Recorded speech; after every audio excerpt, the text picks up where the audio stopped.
Hello class 7th welcome students.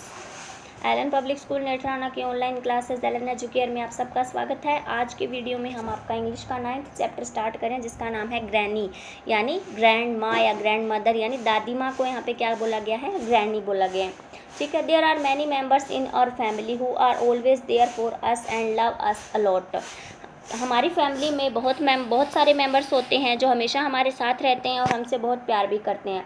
This is a poem based on the lasting love between a grand mother and her grand son. ये जो poem है ये एक दादी माँ और एक पोते के बीच में जो एक स्थायी प्यार है उनके दोनों के बीच में उस पर आधारित है ये poem. Let's read the poem and explore the ever lasting bond of love between the grand mother and her grand son.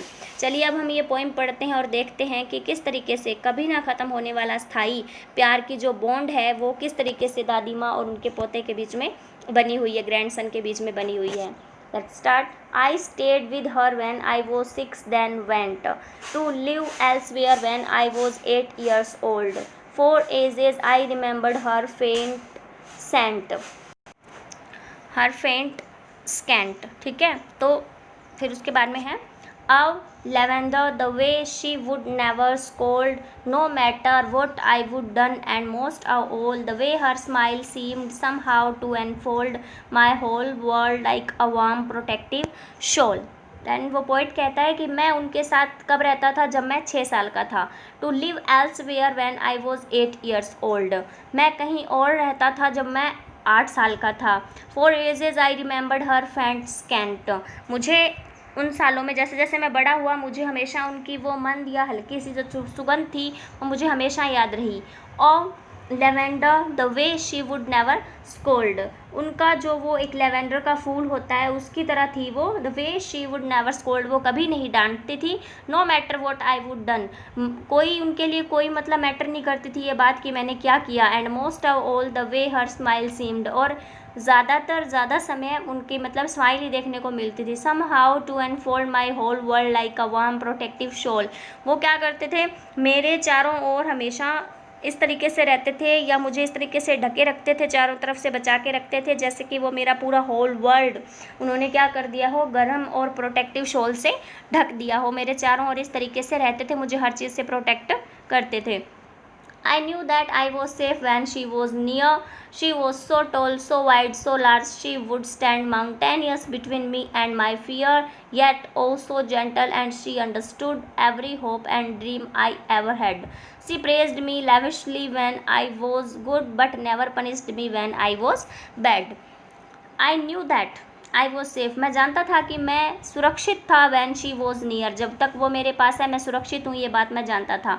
She was so toll, वो बहुत लंबी थी। सो वाइड, बहुत हट्टी कट्टी चौड़ी थी। सो लार्ज, बहुत बड़ी थी। She would stand mountainous between me and my fear, और वो मेरे और मेरे डर के बीच में एक पहाड़ की तरह खड़ी हो जाती थी। येट ओ सो जेंटल, और हाँ वो क्या थी, बहुत ज़्यादा विनम्र स्वभाव की थी। So she understand every hope and dream I ever had, इसलिए वो मेरी सारी आशाएं, सारे सपने पहले ही समझ जाती थी जो मैंने सोच रखे हैं। She praised me lavishly when I was good, जब भी मैं कुछ अच्छा करता वो मुझे खुले हाथों से उदारता पूर्वक उसकी प्रशंसा करती। But never punished me when I was bad, लेकिन जब मैं गलत होता या कुछ बुरा करता तो वो मुझे कभी भी पनिश नहीं करती थी। Years later war broke out and I become a soldier and was bounded while in France. Back home in hospital, still very lame, I realized suddenly that circumstance had brought me close to that small town where she.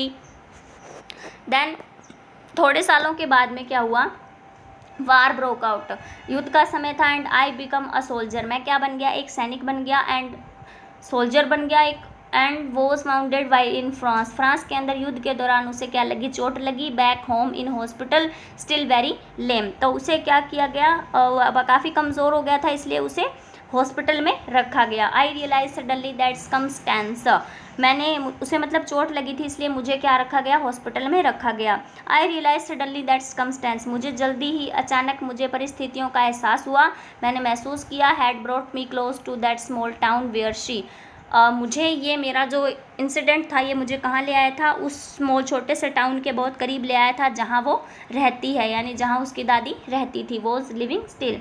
And so I seize the chance to write and ask if she could visit me, इसलिए मैंने क्या किया, उस अवसर को पकड़ा, यानी उस अवसर का फ़ायदा उठाया और मैंने उसे अपनी दादी माँ को पत्र लिखा, उन्हें खुद से मिलने के लिए बुलाया कि क्या वो मुझसे मिलने आ सकती हैं.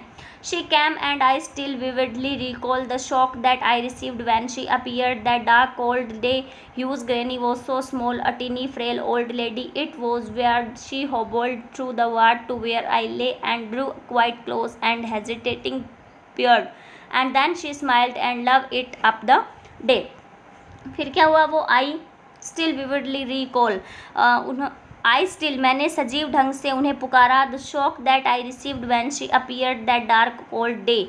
शौक की बात ये थी, मैं बहुत ज़्यादा आश्चर्यचकित हुआ, मुझे शौक लगा जब मैंने उन्हें देखा, अपने सामने रिसीव किया. उस दिन बहुत ही डार्क और ठंडा दिन था. ह्यूज ग्रैनी वो सो स्मॉल, वो मेरी बड़ी सी ह्यूज सी ग्रैनी क्या हो चुकी थी, बहुत छोटी. एक टिनी फ्रैल ओल्ड लेडी, एक छोटी सी कमज़ोर बूढ़ी औरत लग रही थी. इट वॉज वेड, ये बहुत ही अजीब थी. She hobbled through the ward to where I lay and drew quite close and hesitating peer. Then वो क्या की लंगड़ी चलते हुए, यानी लंगड़ा कर चलते हुए वो मेरे वार्ड तक आई और उन्होंने अपने आप को मेरे थोड़ा और नज़दीक किया और एक हेजिटेशन के साथ में मुझे ध्यान से देखा और मुझे पहचानने की कोशिश की. एंड देन शी स्माइल्ड, और उसके बाद वो मुस्कुराई. And love it up the day, और ये सबसे प्यारा, ये बहुत प्यारा दिन था.